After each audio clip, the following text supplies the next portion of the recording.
பாஞ்சாலியாக நீங்கள் இருந்தாலும் நீங்க எப்படி இருந்தீங்க? மகாராஜனுக்கோ சரி குழந்தை பாக்கியம் இல்லாத காரணத்தினால் பாஞ்சால நாட்டில் பிறந்ததோர் யாகம் வளர்த்தினார். பாஞ்சாலராஜன். சரி சரிங்க. அப்படி இருக்கும் பொழுது பாஞ்சாலராஜன் பாஞ்சால நாட்டில் பாஞ்சால யாகம் என சொல்லக்கூடிய ஒரு யாகத்தை வளர்த்தினார். அந்த பிறந்ததோர் வேள்வியில் சரி அந்த யாகத்தில் பிறந்திருக்கிற அந்த பத்திரி பாஞ்சாலி ரகுபதா நான் பிறந்தேன். நெருப்புல? ஆமா.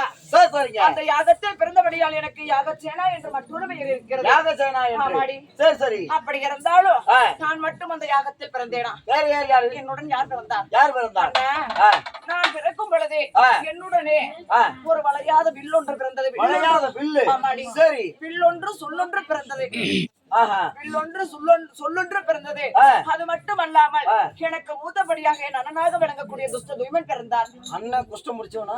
துஷ்ட துய்மன்டா. துஷ்ட துய்மன். ஆமா. சரி. அப்படி இருக்கும் பொழுது அப்படி நான் பிறந்தபடியால்